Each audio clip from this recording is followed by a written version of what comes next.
Good morning. My name is Brian Dustin. Our service leader today is the Reverend Lori Whittemore. Welcome to the Unitarian Universalist Church of Saco and Biddeford. We also want to welcome those joining us on YouTube and encourage you to have a candle or chalice to light when we light ours here in a few moments. Whoever you are, wherever you come from, whomever you love, we are glad you are here with us today. The theme for the month of November is change. We invite you to carry that theme with you as you are with us today and into your daily life when you leave here today. We strive to be a green sanctuary.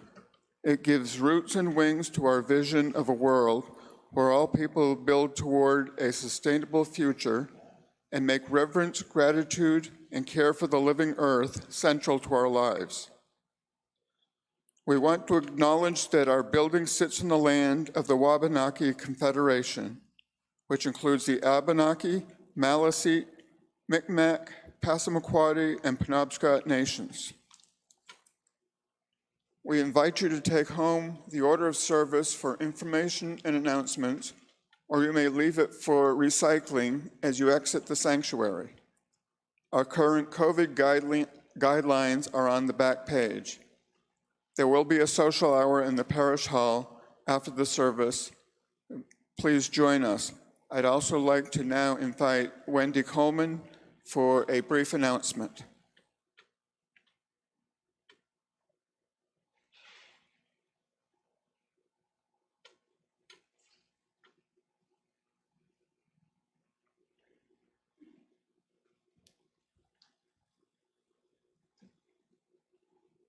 Good morning.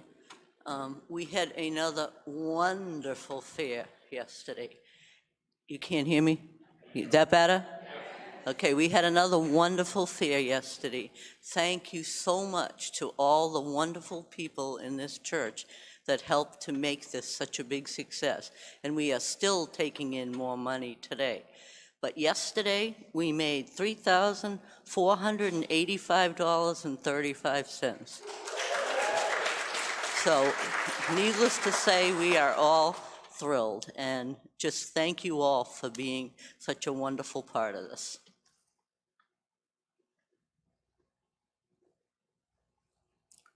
Thank you, Wendy. And I believe that there's still stuff that you can find in the parish hall during social hour to buy. So please come on, buy early, buy often.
Good morning. It's wonderful to see so many faces. I thought after yesterday you'd all be home with your feet up. You all deserve it, let me tell you. And what a wonderful day it was. We cross thresholds every day, from room to room, from outside to inside, and back again. From here to there, from anywhere to everywhere, from age to age. Each threshold offers an opportunity for change, for renewal, for transformation, from what we were and what we are to what we can be. In this hour and in this place, we cross a threshold from our day-to-day everydayness into the space and time attuned to the other, to the sacred, to the holy, into an awareness of new life, pregnant with possibilities. How will we be renewed in this moment? How will we be changed in this hour? How will we be transformed through this gathering of beloved community? Come, you longing, thirsty souls. Come, let us worship together.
Now is the time in the service where I invite you to turn and greet your neighbor.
Please join me in the reading of our covenant. This is our sacred promise to gather together in peace, to seek truth in love, to serve human need, so that all shall grow in harmony with the divine. And stand if you're able and join me in singing one of my favorite hymns, hymn number 20, Be Thou My Vision.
Please join me in our chalice lighting.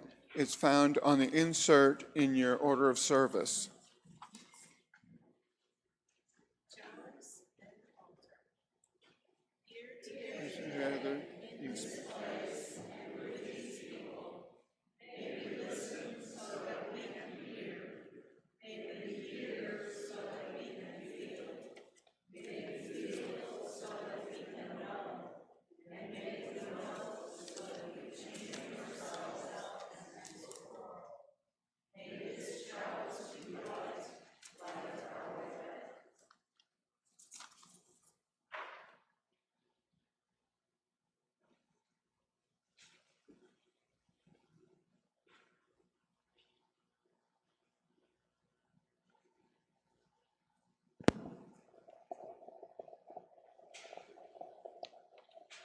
Now is the time in our service when we invite people to share what is in their hearts, whether it is a great joy or a deep sorrow.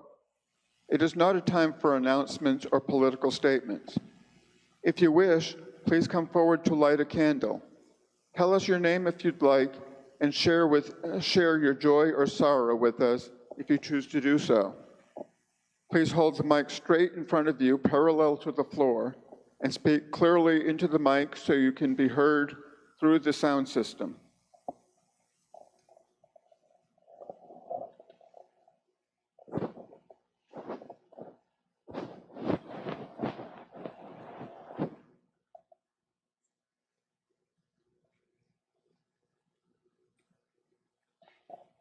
My name is Randa. I'm wearing my transgender t-shirt that some students and I made a few years ago. I wanted to celebrate a play that I went to at Bonnie Eagle High School last night, full of kids from my group, my gay transgender group, and how happy they are to be together and how they're just being themselves. And then to wake up this morning to hear about the shooting in Colorado Springs last night on this day of transgender awareness is very upsetting.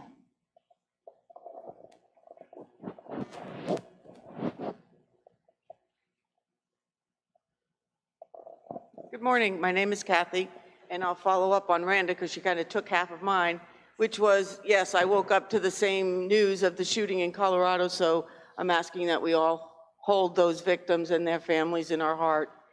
And I will also share a moment of joy for me just being here and seeing all of you and yesterday, and just makes my heart full being with old friends.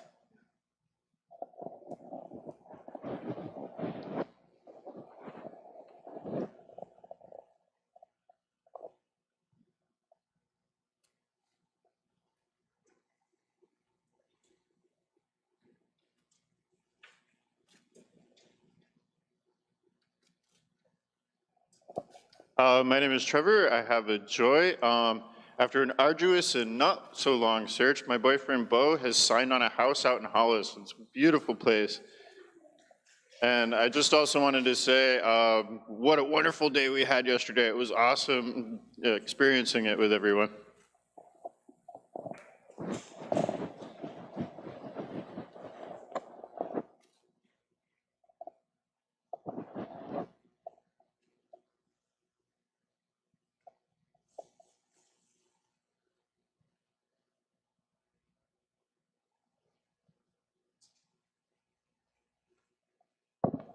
Hi, my name is Ann, and for maybe the past month or so, I've been giving you periodic updates about two of our dear older members, Nancy Knights and Carol Carlisle. So today I'm giving you another update and asking for supportive thoughts to be sent their way, and if possible, perhaps some communication with them. Nancy has moved last Thursday to a nursing facility in Lawrence, Mass, and Brian doesn't know it yet, but he does have her address, her new address. Same phone number, though. I forwarded it to you last night. And also, Carol came through pretty severe abdominal surgery and is in rehab at Seal Rock, but determined, as you know she could be, to get back to her room in assisted living.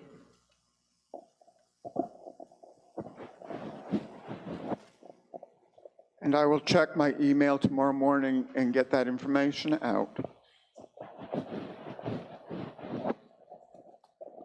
Good morning. My name is Ellie, and this is my son Alex and daughter-in-law Justice, and we want to introduce my new grandson, Xander Bernard Karen. There we go. Yes. So many of you got to meet him yesterday, but anyway, this is Xander, and he wanted to meet our whole congregation.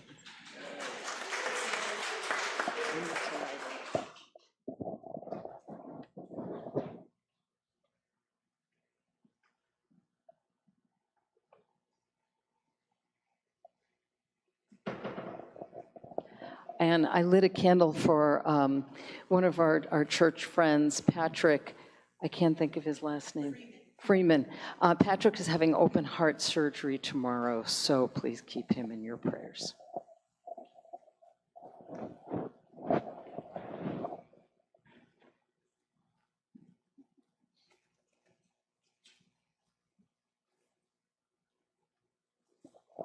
My name's Melissa, and it's with mixed emotions that my mother, after 12 years on dialysis, is now transitioning to the next life.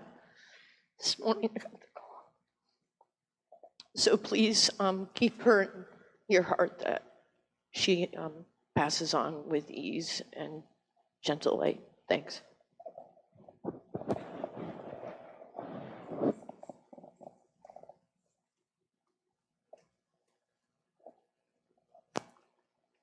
As I light one last candle for the joys and sorrows left unspoken, let us take a moment to hold what we have heard in our hearts.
So I'm experimenting with how to read a children's book with only one child. Well, many children, but one child.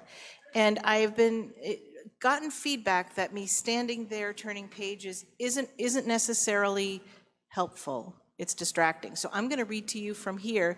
And if you have any feedback about the reading of the children's story, please let me know. A very poignant one this morning. It's called Stolen Words. I feel like we get the most wisdom from children's books anyways, so maybe this just needs to be our reading. She came home from school today, skipping and dancing, humming a song under her breath, clutching a dream catcher she'd made from odds and ends.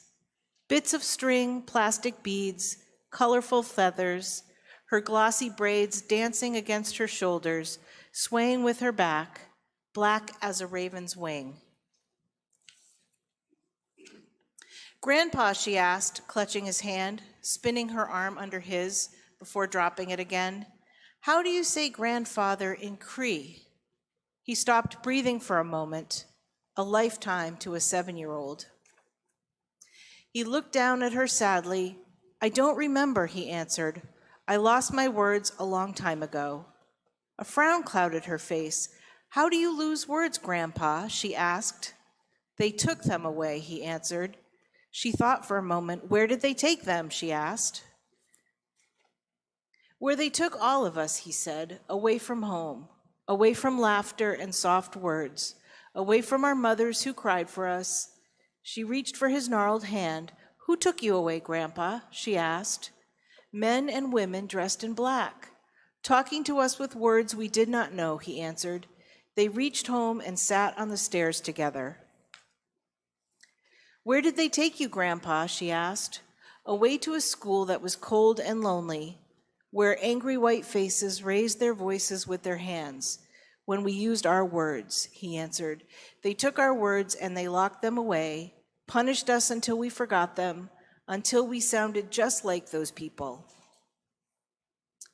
Harsh, sharp words, so different from the sound of our beautiful ones. She touched his weathered face, tried to wipe the sadness away with her soft hands. She looked down at her lap and handed him the dream catcher she had made for her room. You take this, Grandpa, she said. Maybe it will help you find your words again. He smiled at her, his granddaughter, and touched her innocent face, a face that had never known hard words or raised hands. He smiled and kissed her. My teacher helped me find this at our library. He reached for it, his hand shaking, and he opened it, feeling the soft, much-loved pages under his fingers. No seesim, he whispered. Granddaughter. The word felt familiar in his mouth. It felt like his home. It felt like his mother. He turned the pages of the book carefully. Masinakim, book. He turned another page, word after word. Pisquiquin, language. His words. Pages and pages of them. He looked at his granddaughter, his nosisim. Thank you, Taniki, he said. Will you read to me, she asked, taking his hand in hers and leading him home. Will you teach me your words? His heart danced as he nodded, holding the book against his chest. He began to read his words again.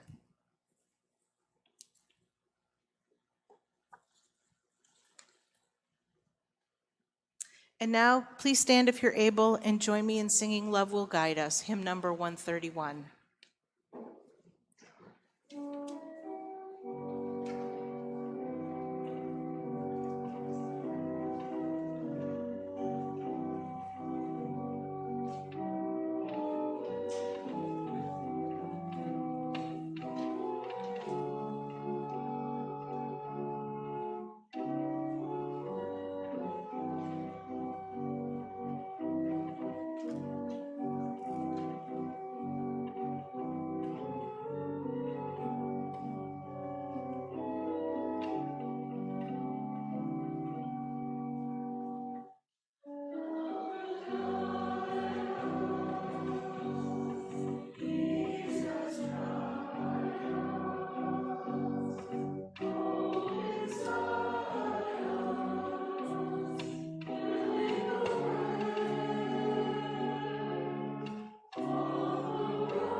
Learning a new language.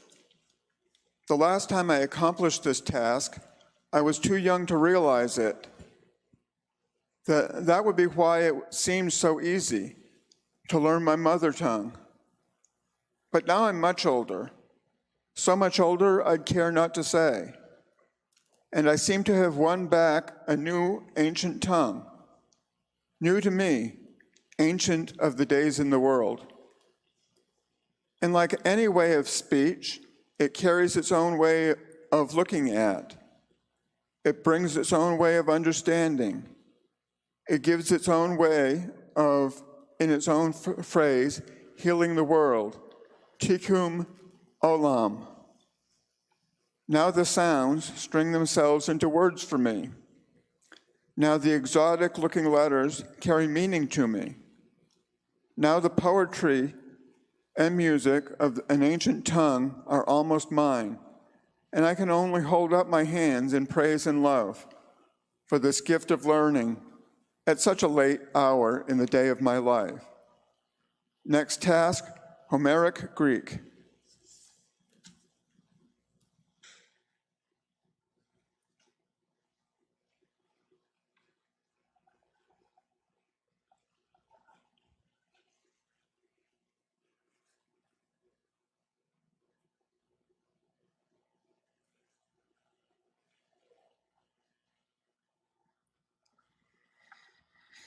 When we were young, it didn't take much thought to learn a new language. Our language, the language of our people, our tribe, our religion, our leaders, our friends, our country. For good or for naught, we absorbed like sponges the words that linked us together, one to another. We sought common stories to project ourselves into and share. The words from those stories gave us a sense of belonging, and belonging is a deep need for all human beings. Taking away someone's sense of belonging is dehumanizing. How does one take away a sense of belonging? We take their family away. We take their home away. We take their purpose away, their heritage away. We take their home, we take everything. All things done deliberately and systematically to Native Americans living in the US and Canada for hundreds and hundreds of years. Cultural genocide is what it's called. To erase their sense of belonging and assimilate whoever was left behind. Our narratives, and I'm speaking as a cisgendered woman of European descent, our narratives were that relocating children to places where there was housing and reliable food sources, that we were saving their souls through religious education. We were saving their minds by giving them a standard education, whatever that means. We were teaching them so they could fit into our world and contribute to our society, our civilized society that would take theirs away. Meanwhile, we took their hair, we took their clothing, we punished them for speaking their own words, and we indentured them into communities to be mistreated, and that's a very light word for that. Civilized society. Meanwhile, I'm grateful that we can talk about this more honestly now, grateful that there is a growing movement to restore what has been taken. Here in this church, I'm grateful that we acknowledge the land we live on, and we are beginning to question the historical narratives of the founders of our country, of our states, of our towns. It can be uncomfortable to recognize that on our own that we were not the ordained by God to create a city on the hill, pilfering land from the inhabitants, because when we do recognize that we were not sanctioned to do these things, we must let go of that narrative. And we are the narrative that we are the winners of history, that we were the ordained by history. And therefore, we're the only ones who get to tell our story. We get to decide how the world runs through our systems. Systems, by the way, that are systems of oppression. Systems that turn every single thing into a commodity to be bought and sold. systems that thrive on consumption and thrive on greed. People like Gabe, who was here a few weeks ago, and Jake have reminded us recently what the world looks like through lens of younger people. They ask permission, they pay homage, they take care of themselves in a holistic way, which is the point of it all. To be a part of the gifts that are given, taking care of the gifts that are given, that's important in the narrative. That we are all connected, that we all belong. I have enormous hope for all of us, for the world. Thanks to all of you and what you do here together, how you live together, I have such hope. I think that hope was rekindled for me initially by what has become my favorite book. It's called Braiding Sweetgrass by Robin Wall Kimmerer. And if you haven't read it, I implore you to read it. It's the book. And something in particular about this book rocked my world. She shares a known English interpretation of an Onondaga Thanksgiving address. It is an address that is said at the beginning and ending of each school week in reservation schools, each school week, front and back. Not a pledge of allegiance, but as the chapter is titled, as an allegiance to gratitude, changing our narrative to be gratitude-focused.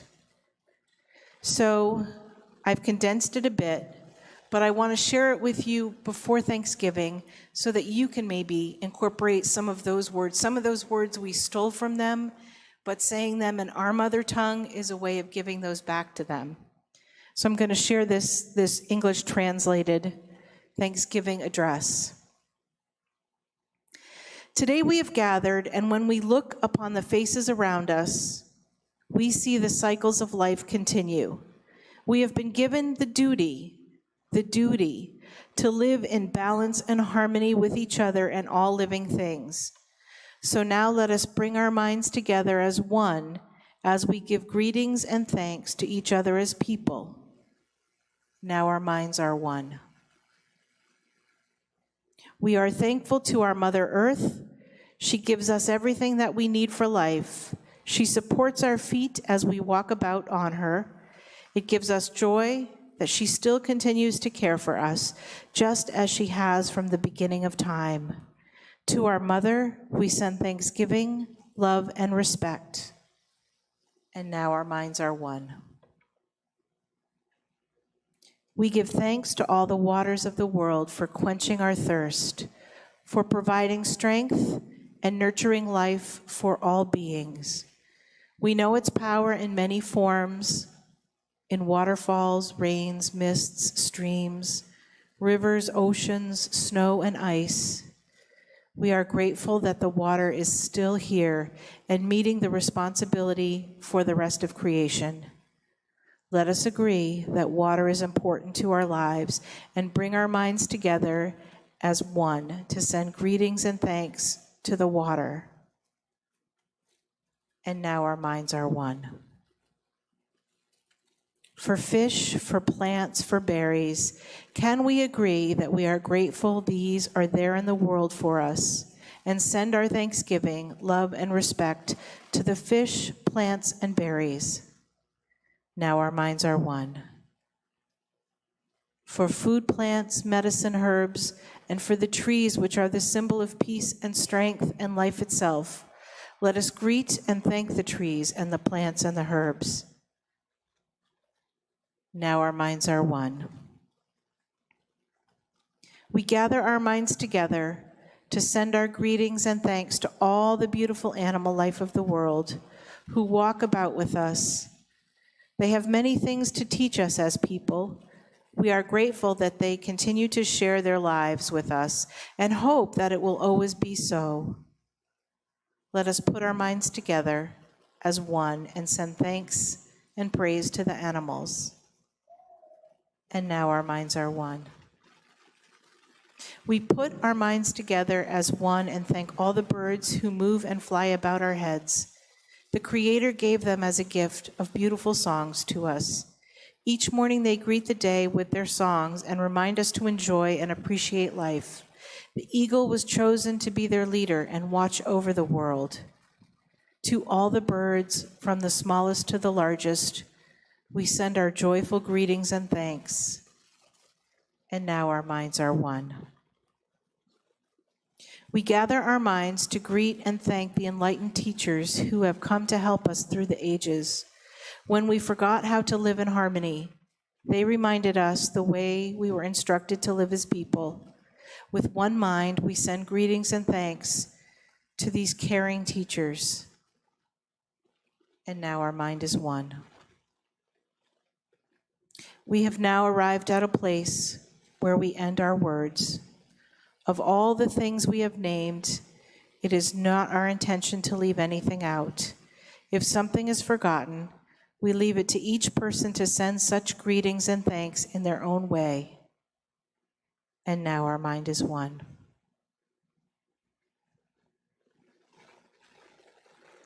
I turn to Robin Wall Kimmerer in gratitude for sharing with the world her perspective on nature as a scientist, but more as a native who reveals the totality of nature, not by dissecting or compartmentalizing or looking at the specific parts, because things are more than the sum of their parts.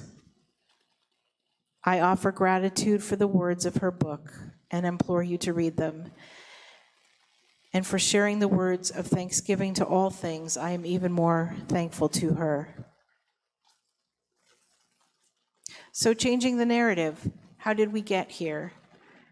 Well, what I'm saying this morning is, let's change our narrative from one of consumption and commodification to a narrative of thanksgiving, a narrative that has been given by us, by natives, to us in our own language, to ground us in our own humanity, to ground us with humility and perspective.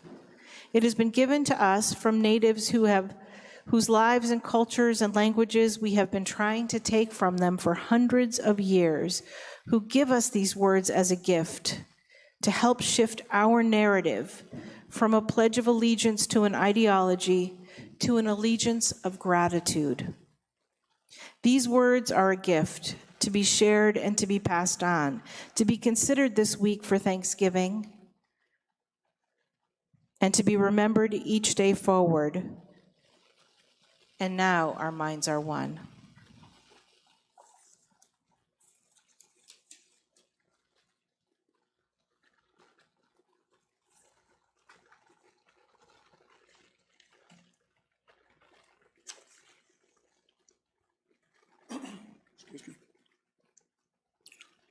When we gather together as a community, we bring the gifts of ourselves, our hearts and spirits, our time and energy, our talents and skills to support the work of this church here within our walls and out in the larger community. We also bring our gifts of generosity, giving of what we have so that the work of this church may continue.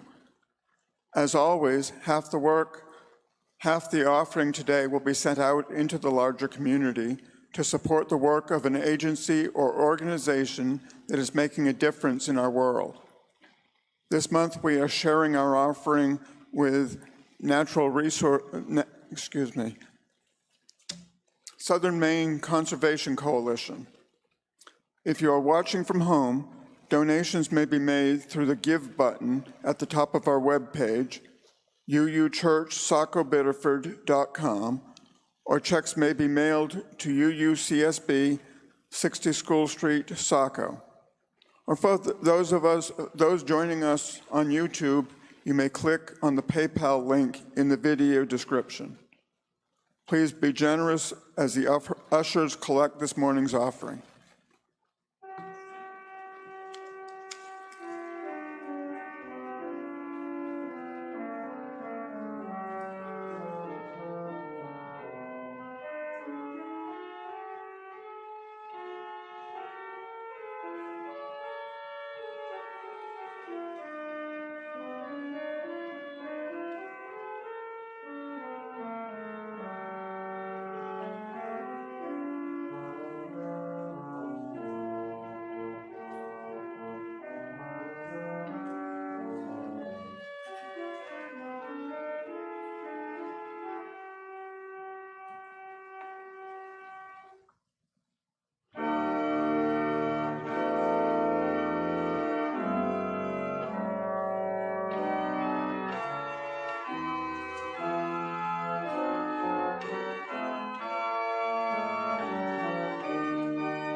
Please join me in the words to extinguishing the chalice.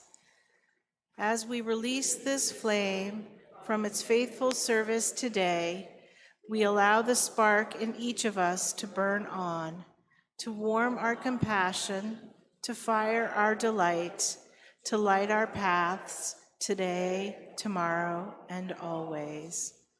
And remain standing and join me in singing hymn number 69, Give Thanks.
So now let us go into the world seeking words that were lost or were stolen.